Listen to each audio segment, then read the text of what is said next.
Je suis tailleur de pierre, je travaille actuellement pour le Centre d'études alexandrine dans le cadre du projet de conservation et de mise en valeur de la citerne Al-Nabi pour une ouverture future au public. Mon rôle sera de conduire les travaux de conservation de cette citerne. En ce moment, on est en train de faire les relevés architecturaux de ce bâtiment pour avoir une représentation de son état actuel avant de commencer les travaux. Je fais partie de l'association de compagnons passants tailleurs de pierre et pour être reçu compagnon, je dois réaliser à la fin de mon tour de France un chef-d'œuvre. J'ai choisi de réaliser une pièce d'architecture islamique, un mihrab. Ça fait 6 mois maintenant que j'ai commencé le travail de recherche et de conception. Je pense qu'il me faudra 1000 heures environ pour la taille et la pose, c'est-à-dire 6 à 7 mois de travail.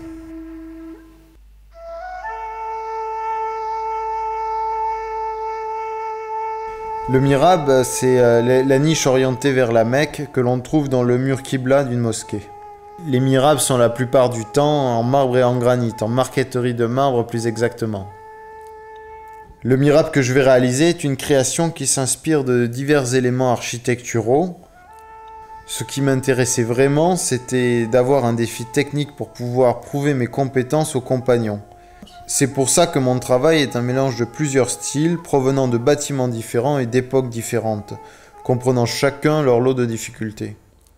Une des grosses difficultés, par exemple, a été de retrouver les tracés régulateurs et la stérotomie des Muqarnas qui m'ont inspiré. La stérotomie, c'est la science de la coupe des pierres et des bois dans l'industrie du bâtiment.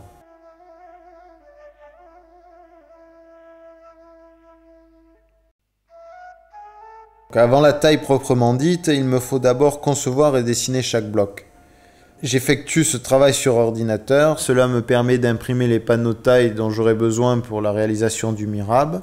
Ça me permet également d'établir la feuille de débit pour pouvoir commander les pierres à la carrière.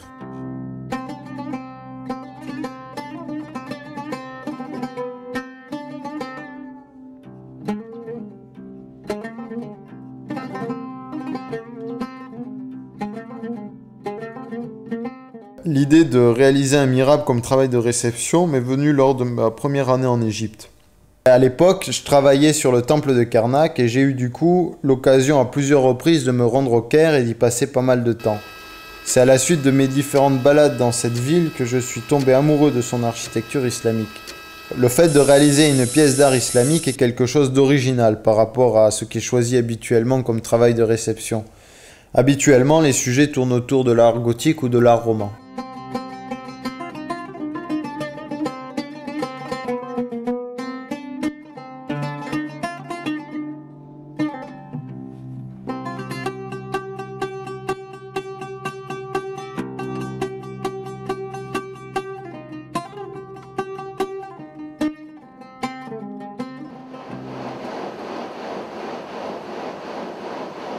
La pierre que j'ai choisie, c'est la Hachmi.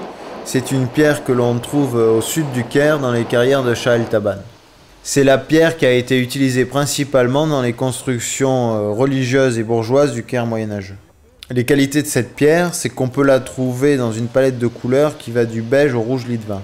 Elle n'est pas évidente à tailler parce que c'est une pierre très hétérogène avec beaucoup de bousiers, c'est-à-dire des cavités naturelles, et beaucoup de schnarrs, de tout petits morceaux de silex.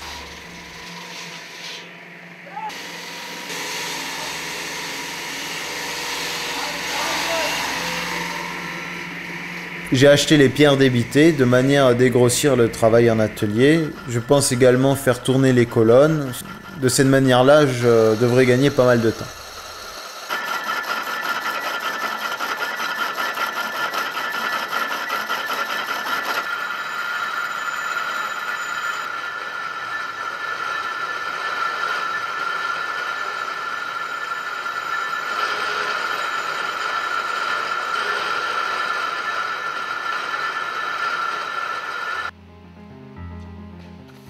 J'ai eu un peu de mal à trouver un endroit convenable pour travailler. Puis finalement, j'ai trouvé un atelier près du centre-ville, dans un village d'artistes aménagé dans d'anciens abattoirs.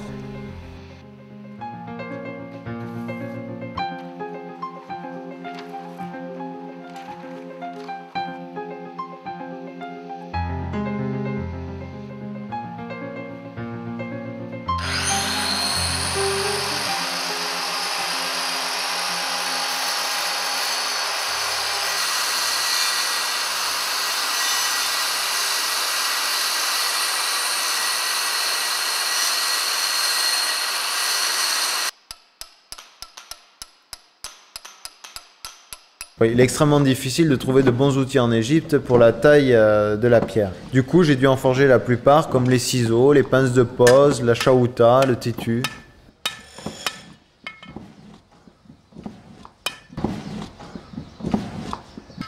J'ai forgé mes outils sur le site de Fouad, à Alexandrie, avec un autre compagnon tailleur de pierre qui vit au Caire depuis 7 ans maintenant.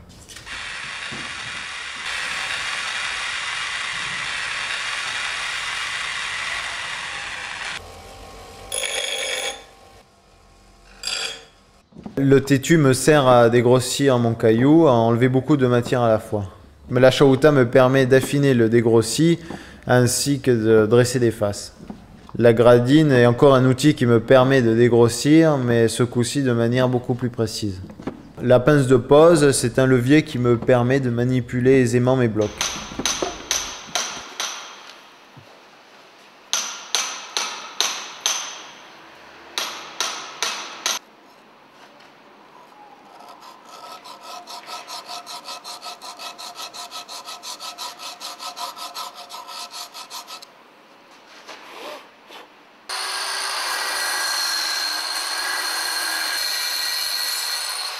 Historiquement, le compagnonnage daterait de la fin du XIIe siècle. Maintenant, la légende voudrait que le compagnonnage soit né sur le chantier de la construction du temple du roi Salomon à Jérusalem.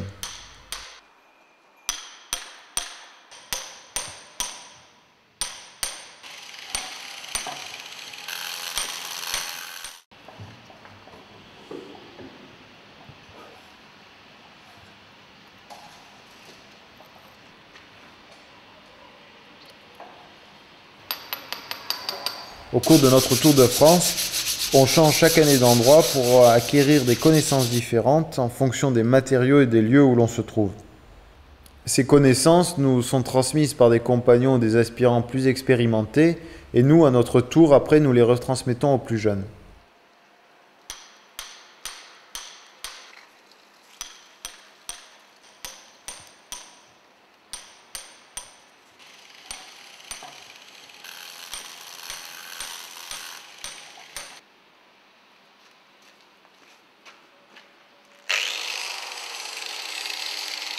J'ai commencé mon tour de France à l'âge de 20 ans à Nîmes, où j'étais apprenti pendant 2 ans dans une entreprise où l'on faisait de la restauration de cheminées et de masses provençaux.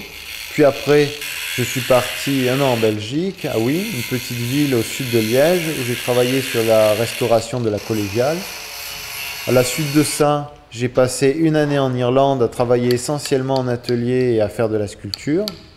Là-dessus, je suis parti 2 ans en Égypte, sur le site du temple de Karnak, où j'ai conduit les travaux de reconstruction de la cour des fêtes de Toutmoses IV. Après ça, je suis rentré en France 6 mois, et là j'ai eu un poste de chef de chantier sur la restauration du bosquet des Trois Fontaines, dans le château de Versailles.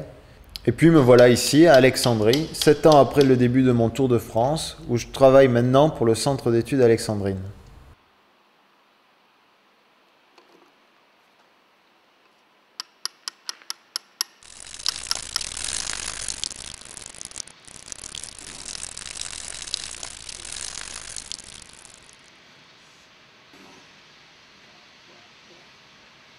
Quand j'ai commencé mon travail, j'avais embauché 2 Égyptiens pour m'aider à décharger le camion de pierre, et ils ont été très intrigués par ce que je voulais faire. Du coup, je leur ai expliqué et ils m'ont proposé très gentiment de m'aider si en échange je leur apprenais quelques ficelles du métier.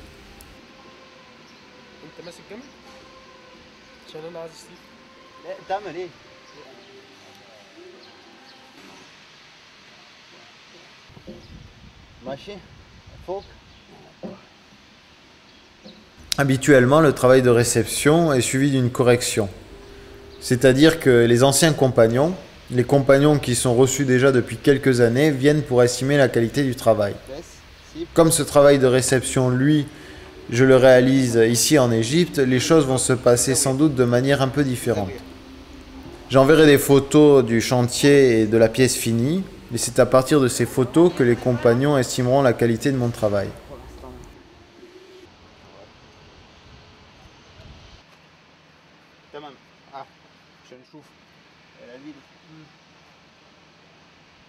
Comme les travaux de réception ne peuvent pas être à but lucratif, j'en ferai don à l'association d'artistes qui m'a si gentiment accueilli dans ses locaux, l'association L'Atelier, et je le montrerai dans la cour qui se trouve autour des ateliers d'artistes.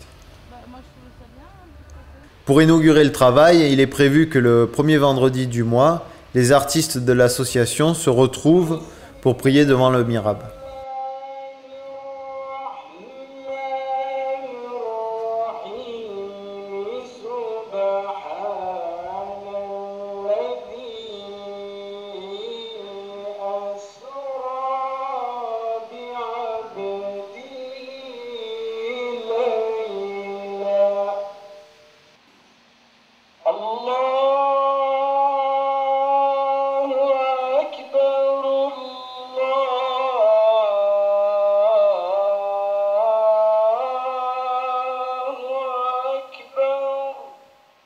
حي على الصلاة حي على الفلاح قد قامت الصلاة قد قامت الصلاة الله أكبر الله أكبر أشهد أن لا إله إلا الله أشهد أن محمد رسول الله حي على الصلاة حي على الفلاح